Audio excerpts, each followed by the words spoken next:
Bonjour à tous et bienvenue pour une nouvelle vidéo Prod. Alors aujourd'hui, test matériel avec du matériel, on va dire, de précision, parce que je vous le donne en mille, on est sur quelque chose qui est assez onéreux comme outil.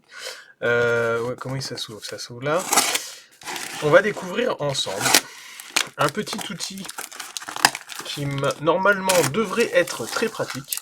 Alors c'est une vidéo un peu particulière parce que sur une chaîne de figurines, forcément, présenter ce genre d'outil, vous allez me dire à quoi ça sert. Pourtant, moi je travaille en atelier et j'ai souvent besoin de plein de choses avec moi. Et donc du coup, avoir ce type d'outil, ça me paraît très judicieux. Et donc on est sur un Laserman. Donc Laserman, c'est... Alors on a un petit collant ici à enlever. Je le découvrirai en même temps que vous, hein. C'est un...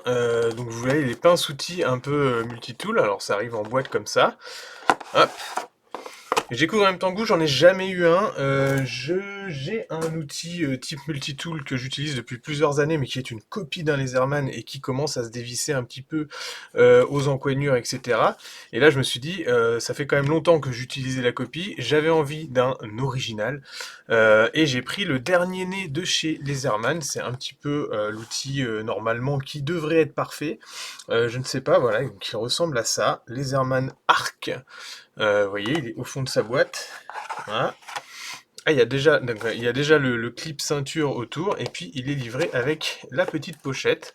Je l'aurais préféré en noir, mais on est ici sur un gris. Alors on est sur du nylon, nylon type Cordura pour de la toile, donc du coup c'est très solide. On a une grosse pression là que vous voyez qui est traversante, hein, donc elle est très pareil, c'est plutôt qualitatif. Et ici on a voilà le petit truc de patentel. Alors j'imagine que ça devrait pouvoir s'enlever. Made in China quand même, hein. Le Laserman en lui-même est fait, il paraît, dans l'Oregon, en tout cas assemblé dans l'Oregon, parce que comme tous les produits américains, ils ne bossent pas avec la Chine, mais ils ont quand même tout fait là-bas. Donc on va tester ensemble si c'est de la bonne qualité. Alors le clip en lui-même il est bien. Ici on a un passant large, donc ça va être plutôt pratique. Et sur les côtés on a ce genre d'élastiques là qui vont permettre de mettre d'autres outils. Alors je sais pas moi, par exemple typiquement un stylo, un Sharpie par exemple. On est là. On va le mettre, hop, ça va être pratique d'avoir un Sharpie pour bosser avec. Ici on va pouvoir mettre d'autres outils. Ici ça a l'air plus petit, plus fin ici. Et puis ici, normalement, on a d'autres poches qui sont également élastiques. Donc vous voyez ici et là. C'est très serré, mais ça doit permettre de poser d'autres styles d'outils. Alors j'enlève le stylo pour l'instant. Le couteau est fourni avec ce type de porte-embout. C'est un porte-embout partiel. Ici, vous voyez qu'il en manque un parce que normalement, on peut en mettre un directement à l'intérieur de l'outil. Et donc ça c'est pareil, c'est fabriqué où? On sait pas trop. Made in Vietnam, vous voyez, c'est multi, c'est international. Le laitue est fabriqué en Chine, ça c'est fabriqué au Vietnam, et ça c'est censé être fabriqué aux États-Unis. Donc ça c'est pareil, c'est des embouts spéciaux Laserman qui sont traversants. C'est-à-dire que vous avez un embout de chaque côté. Ici on a des carrés plus ou moins épais, donc de différentes formes. Et on a différents porte-embouts qui sont fournis. Ici, on a un mini hexagonal. Donc tout ça, c'est les hexagonaux. Après, on a semi-hexagonal. Ici, on a les tournevis type Philips cruciforme. Là, on a les Torx, etc., etc. Et ici, on a même des tournevis plats, sachant qu'il y en a un qui est directement intégré à l'intérieur et qui sert de levier. Donc avoir un gros tournevis plat, c'est pas forcément utile. Ici, c'est plutôt des petits. Et normalement, ça se glisse directement à l'intérieur. Donc ici, sur le côté, voilà, comme ça, et après à vous de tirer dessus pour le choper. Alors j'imagine que ça se glisse à la fois ici ou là. Là, c'est même plus facile de le glisser là, donc je sais pas ce qui est le plus pratique. En tout cas pour refermer, je pense que c'est d'ailleurs là que je vais le laisser. Et on va voir directement l'outil. Alors on est sur le type Laserman Arc. L'arc, c'est vraiment le dernier né de chez Laserman. Laserman, c'est une marque, alors je sais pas combien d'années a été lancé Laserman, mais en gros, c'est Monsieur Laserman qui a créé sa marque pour avoir tout le temps des outils dans sa poche. Et c'est lui qui a inventé vraiment le premier ce type d'outil, c'est-à-dire la pince pliante avec plein d'outils à l'intérieur. Et celui-là, c'est le dernier né de la gamme. Il a été fait en relation avec les clients, c'est-à-dire que les clients ont fait de multiples retours pendant, je crois, 3 ou 4 ans. Et Laserman a écouté un peu tous les retours clients pour faire un peu le meilleur outil, en tout cas le meilleur outil pour l'instant de leur gamme jusqu'à temps qu'ils en sortent un autre, et c'est censé être à l'intérieur. Il y a 20 outils en tout, alors attention, 20 outils de multitool, ça veut dire que souvent vous avez des outils avec double emploi. Et ici, la petite particularité de celui-là, c'est que déjà, il est très compact, contrairement, alors vous pourrez aller voir, mais il y a le Surge, qui est un outil qui est le plus gros de la gamme, c'est-à-dire il va être un peu plus épais, un peu plus grand, avec un maximum d'outils, je crois que c'est 21. Ici, on a 20 outils, mais dans un format plus compact, et surtout plus solide, parce que c'est, je crois, le seul compact de la gamme qui offre une surface de martelage. Donc ici, c'est des marteaux qui sont vraiment faits pour taper comme ça, pour rentrer quelque chose. Et en plus, c'est le premier qui utilise la technologie MagnaCut. Donc MagnaCut, c'est ce que vous voyez au niveau de la lame ici. Elle a un revêtement noir déjà, et elle est d'un métal particulier. Alors je veux plus dire de bêtises, mais c'est un type d'inox particulier qui fait qu'il s'aiguise bien, qu'il dure plus longtemps, etc., etc. Et ça, c'est le premier outil de la gamme qui utilise ce nouveau type d'acier. C'est un nouvel alliage qui vient de sortir. Ensuite, l'outil a également un revêtement de surface. Le noir que vous voyez sur le tout, c'est pas quelque chose que j'ai demandé, c'est pas un truc de personnalisation, tout ça, c'est l'outil de base. Et ça, c'est des outils pareils, enfin, c'est un revêtement de surface qui permet de le protéger plus. Et puis après, il est de ce type d'outil où les outils sont disponibles de l'extérieur, c'est-à-dire qu'une fois qu'il est replié comme ça, on peut quand même avoir accès au couteau, alors que sur certains Laserman, tous les outils sont à l'intérieur et ça vous demande de déplier la pince pour avoir vraiment accès à d'autres outils. Ici, on peut directement avoir accès au couteau, donc normalement c'est un déploiement facile. Donc là, hop, j'ai juste à faire ça et vous voyez ici, ça actionne ici le petit truc qui est là. Et ça va se bloquer comme ça, et après pour le défaire, alors voilà, on a une lame type, elle est pas très grande, hein, si je la pose sur mon plan de travail, on est sur pour environ 6,5 cm d'épée. Ici, par contre, on a une belle tranche, on va faire des tests de coupe tout à l'heure, et pour la rentrée, je vais avoir besoin d'appuyer vers l'intérieur avec cette petite virobloc ici, pour la refermer à la main. Et de l'autre côté, on a la même chose avec, alors d'accord, c'est le ciseau, donc je découvre en même temps que vous, c'est le ciseau qui va se déployer comme ça. Et après, voilà, on peut, donc ciseau à ressort avec ce petit ressort qui est là. Un ciseau qui est assez grand, on est sur 2,1 mm à peu près. Et pareil pour le rentrer, je vais devoir appuyer donc vers l'extérieur et le rentrer à la main comme ça. Ensuite, de l'autre côté, on pivote, on a accès à d'autres outils. Donc ici, on a une lime, une lime, d'accord. Ah, c'est assez surprenant, mais ici, il n'y a pas de... Il y a presque... Ah non, c'est qu'en fait, c'est diamanté. Ah ouais. On a l'impression qu'il n'y a pas de... Je sais pas si à l'écran vous voyez, mais on a l'impression qu'il n'y a pas de traitement. Et pourtant, si, c'est juste finement diamanté. Alors c'est vraiment très très fin, ce qui fait qu'on a l'impression qu'il n'y a pas de revêtement, hein. Mais en effet, ça ponce les ongles, donc ça fait une lime à ongles sur le côté. Ici, bien sûr, on a une lime à métal, là, pour vraiment scier du métal. Et ici, lime râpe bois métal, un petit mix des deux. Donc pareil, pour le désengager, hop, il y a un petit truc à prendre, mais c'est vers l'extérieur. Ici, et donc normalement, on peut s'en servir à une seule main. Donc je vais essayer de sortir ça. Alors, je suis pas trop à ma main, mais... Voilà, je peux sortir donc, quand on n'est pas à sa main, donc c'est vraiment un truc qui est fait pour les droitiers quand même, parce que là j'aurais dû le faire de la gauche. Donc là on a la scie qui sort, donc la scie ici à bois. Donc pareil, hop, je rentre. Le petit clip ceinture qui m'a l'air bien dur et puis qui peut s'enlever avec des mini torx ici, si on n'en a pas besoin. Et donc enfin la pince complète. Après il y a les autres outils. Alors je vais peut-être sortir la pince d'abord. Normalement la pince c'est pareil. On a la technologie Free qu'ils avaient développée avec le modèle Free, qui fait que normalement vous pouvez l'utiliser d'une seule main avec une sorte. Il doit y avoir des aimants qui ferment en place le système et vous pouvez la déployer d'une seule main plutôt que sur les anciens à faire vraiment le côté pivot. Donc là je vais essayer. Ok, donc ouais, elle se déploie un peu comme un couteau papillon. Et là, hop, elle vient en place. C'est assez satisfaisant de voir l'outil se bloquer et la pince sortir. Et donc la pince, vous voyez USA, Laserman. Alors est-ce que c'est vraiment fait comment, aux USA ou est-ce que c'est juste assemblé en Oregon? Je ne saurais pas le dire. Ici, on a la pince plate classique. Alors, ce qui est marrant, c'est c'est qu'en fait, elle n'est pas jointive. Vous voyez, ici, j'ai l'outil en place. Et là, les mâchoires qui sont là, je sais pas si voilà, je peux vous le faire comme ça. Elles sont pas jointives. J'aurais cru que ces deux parties-là allaient vraiment joindre à plat, mais non. On a la place de passer un ongle. Alors après, elles sont effilées de façon à pouvoir aller chercher des petits, des petits outils et des petites vis. Là, on a la pince générale. Ici, on a la pince coupante avec une pince coupe fil et une pince coupe câble. Et ici, on a une pince à sertir qui est à l'intérieur. Donc là, c'est à sertir les câbles. Si vous voulez enfoncer en électronique, faire des petits sertissages avec des petits embouts, là, vous allez le mettre de ce côté-là. La pince coupe-câble, on peut peut-être la tester directement. Donc là, j'ai du gros fil d'acier. Hein, c'est du fil d'acier d'au moins 2 mm. Je vais directement comment la couper avec le coupe-câble pour voir comment ça coupe. Les coupe-câbles, s'ils s'abîment sur ce type de pince, vous voyez qu'ici il y a des vis, et donc ils peuvent se changer, ce qui est quand même plutôt cool, parce que c'est quand même des choses qui sont fragiles. On peut faire le meilleur alliage du monde, je pense qu'au bout d'un moment ça s'abîme quand même.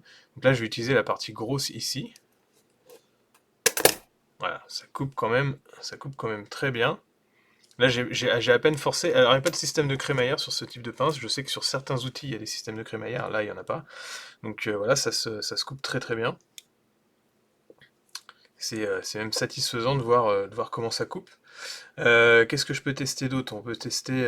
Alors là, vous voyez que les pinces, les têtes de la pince vont rentrer de ce côté-là. Donc là, c'est des outils qui sont pleins. Moi, j'avoue que j'ai acheté cette pince-là pour l'avoir tout le temps à portée de main. Je suis un peu déçu qu'il n'y ait pas de tire-bouchon, mais forcément, comme c'est des développements qui ont été faits principalement avec des clients américains, bah, ils n'ont pas le tire-bouchon un peu dans leur poche. Et je trouve ça un peu dommage que sur un outil qui se veut complet, on n'ait pas au moins un tire-bouchon. Et je sais pas si c'est possible d'adapter un outil qui existerait, peut-être quelqu'un qui créerait un espace de nouvel outil d'adaptation, mais non. Alors là, on le rentre. Voilà, c'est assez difficile de le rentrer. Et puis après, il se clipse très bien. Alors on va essayer différentes fonctionnalités. Je pense qu'il faut sortir des outils pour pouvoir sortir les autres choses, un peu comme sur les autres outils. Donc là, j'ai le ciseau. Ici, j'ai le poinçon. Donc le poinçon, il faut rentrer le ciseau et hop, on a l'autre outil qui est là. Poinçon, donc toujours pour le rentrer, on agit sur la petite tirette ici qui fait l'autoblocage. Après, alors je vais sortir différents trucs parce que sinon je vais pas réussir. Ici on a le porte-embout fin. Donc vous voyez qu'il se... Alors je sais pas comment on fait pour le sortir, on tire simplement dessus. Ok. Et là, ah ouais, c'est qu'il le tient en place. En fait, là on a vraiment un tournevis de précision style pour comment dévisser vos paires de lunettes. On a un embout tournevis plat ici et un embout tournevis cruciforme là. Et il se met en place à l'intérieur de son logement, et après il est bloqué par la petite tirette qui est ici, qui le met en pression. Donc ok pour ça. Ensuite on a le levier, qui fait aussi office de tournevis plat. Donc là c'est ce que je vous disais, on a 20 outils, mais il y en a certains qui ont double emploi. C'est-à-dire que là ils vont vous dire que vous avez 2 outils, et ils vont le compter dans les 20, alors que ça en est vraiment qu'un seul. Il peut servir de tournevis, et il peut servir de levier évidemment, et il doit pouvoir servir aussi de décapsuleur, même si je crois qu'il y en a un autre. Et ensuite, on a la lime que j'ai déjà sorti tout à l'heure. Et on observe, une fois la tête repliée, qu'il y a une sorte de comment dire, de protège en bout de pince. Je sais pas pourquoi, parce que peut-être. Alors là, je vois un truc que j'ai peut-être pas sorti. C'est moi qui ai pas sorti ça? Ou ça fait partie d'un autre outil? Je ne sais pas. J'ai l'impression que j'ai un autre truc là. Non, je ne sais pas. J'ai une sorte d'anneau là. Si vous voyez à l'intérieur, j'ai une sorte d'anneau qui vient là, mais qui ne se sort pas. Je ne sais pas si s'il peut sortir avec autre chose. Alors, ça serait un peu dommage de ne pas pouvoir. Est-ce qu'il fait partie d'un autre outil? Je ne sais pas au juste. Là pour l'instant, alors il faut toujours que que j'ajoute là-dessus pour l'instant, je vous ai sorti la lame de couteau Maniacute, la pince à bec et filet, la pince standard qui était comprise dedans, la prise, alors la prise pour emboulage, je ne l'ai pas encore sortie, elle est de ce côté-là, donc je vais éviter de me couper avec la pince, avec le fil. Ici on a, hop, ça qui va sortir. Ah, je peux pas le sortir avant de... D'accord. Donc en fait, c'est un petit truc à savoir, mais là, la pince, elle est plutôt protégée, et ici, ça protège de ce côté-là pour le porte-embout. Une fois que l'embout est rentré, il y a une petite languette de métal qui l'empêche d'éventuellement sortir. Donc du coup, vous ne pouvez pas le sortir par là parce que vous n'avez pas de prise pour les ongles. Donc vous êtes obligé de sortir le couteau, je pense. Donc en faisant attention. Ensuite de sortir, donc là vous avez le décapsuleur et l'ouvre-boîte. Donc c'est ce que je vous disais tout à l'heure, à mon avis, l'autre levier peut servir aussi de décapsuleur. Je vais faire attention de ne pas me couper. Et puis là, vous avez le porte-embout. Donc le porte-embout, il sort là. Je vais rentrer le couteau, hop, et le décapsuleur. Et on a donc cette petite tirette là, que vous voyez que je fais jouer avec mon pouce. Et le porte-embout. Le porte-embout, c'est pareil, il est maintenu avec une petite languette de métal qui vient se bloquer en place avec les deux petites encoches qu'il y a de chaque côté. Il est réversible, on peut le mettre dans les deux, enfin il n'y a pas de sens pour le mettre. Et ensuite, on peut complètement l'inverser pour avoir, donc ici on a une tête de tournevis cruciforme et une tête de tournevis plat. Et bien sûr, on a les autres que je vous ai montré tout à l'heure au niveau du petit porte-embout. Et donc là, on le fait rentrer, et je voudrais revenir un petit peu sur l'autre, là, parce que j'ai vraiment l'impression qu'il y a un outil qui ne sort pas. Alors, qu'est-ce que c'est? On a ces deux-là, et là, on a... C'est comme si on avait la possibilité de l'accrocher avec un anneau, mais ça, c'est plus ou moins fixe. Alors, je crois que j'ai tout. Donc, du coup, on a eu la lame de couteau Maniacut. Je vais l'ouvrir comme on l'a sur l'illustration de la marque. Donc, sur la marque, il est ouvert comme ça. Et puis ensuite, ils ont ouvert tous les outils, un peu comme c'était possible. Donc je vais faire gaffe de ne pas me couper. Voilà, ça, et le porte-embout. Ainsi que le... Voilà. Et de l'autre côté, on a ça, le ciseau. Et voilà. Alors, dans l'ordre, je vous le fais à l'écran. Hop, avec la pince qui est ici. Donc, dans l'ordre, on a numéro 1, la lame de couteau Maniacut. Ensuite, on a la pince à bec et filet, la pince standard, la prise pour emboulage qui est donc ici. Ensuite, on a la lime diamantée, ici, donc de l'autre côté. La prise pour petits embouts qui est ici. On a ensuite la lime à bois métal, donc vous voyez c'est un double emploi, mais ils mettent deux numéros, donc ça fait quand même deux numéros en un. 8, le levier qui fait aussi office de tournevis. Le 9, la pince coupe-fil, donc la pince coupe-fil elle est ici, dans le pince coupe-fil remplaçable haut de gamme. Surface d'impact de marteau, je vous en ai parlé au début de la vidéo, c'est juste là. Qu'est-ce qu'on a d'autre? On a le gros tournevis, donc qui est donc le même que le levier, hein, ici. On a le décapsuleur, là. Enfin, décapsuleur, c'est d'ailleurs... Oui, si, c'est ça, c'est ça. Décapsuleur, ouvre-boîte, poinçon de l'autre côté, ici. Ensuite, on a les ciseaux à ressort, qui sont juste là, ils ne sont pas ouverts. La scie.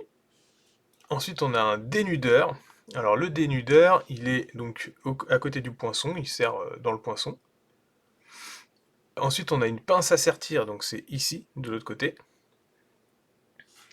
Et enfin, on a une lime de précision, donc qui est dans toute la lime qui est ici. Donc. Et ça fait normalement 20 outils. Donc je ne sais pas ce que vous en pensez, mais c'est quand même, on sent que c'est du haut de gamme, tous les outils se replacent vraiment très bien. Alors, on va essayer directement quelques tests de coupe, avec notamment en premier ce petit, alors vous allez voir, voilà. Alors c'est pas vraiment un ciseau pour papier, mais vous voyez qu'il coupe parfaitement bien, et heureusement. Ensuite, alors on va rentrer ça, on va sortir la lame Maniacut. Alors la Magna Cut, elle est censée être dans un nouveau métal vraiment très coupant. Elle est aiguisée, mais vraiment beaucoup quand même. Je vais faire le test de coupe de poil pour voir, hein. Ouais, voilà, je les mets ici, mais je vous garantis que ça m'a rasé les poils, hein. On est d'accord. Donc on est sur un aiguisage au moins d'usine qui est plus que correct. Et au niveau du coupe de papier, ouh,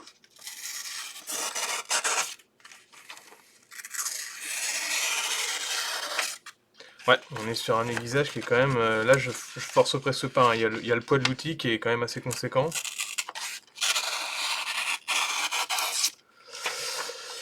Ça coupe, hein, ça coupe.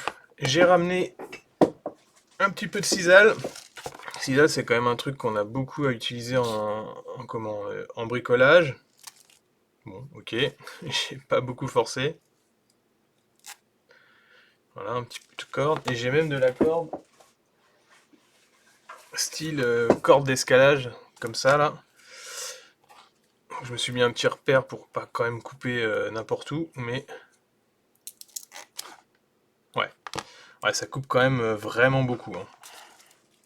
Alors je sais pas si c'est l'aiguisage qui est efficace ou si c'est ce nouvel alliage qui va vraiment changer la donne, mais on a vraiment une bonne lame. Donc c'est intéressant d'avoir ça, je pense, dans sa poche pour tout ce qui est outillage.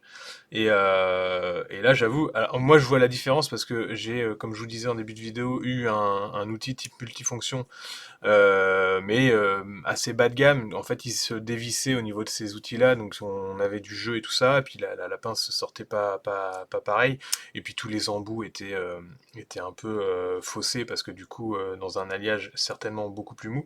Là, on a un outil, on sent l'outil vraiment très qualitatif. Et j'en espérais pas moins pour le prix, hein. On est sur presque 300 euros. Alors moi je l'ai pas eu à ce prix-là parce que je me suis échiné à trouver la meilleure réduction possible et à commander à une date particulière afin d'avoir la réduction. C'est un outil qui n'est plus disponible à l'heure où je vous fais la vidéo parce que forcément il a eu son succès.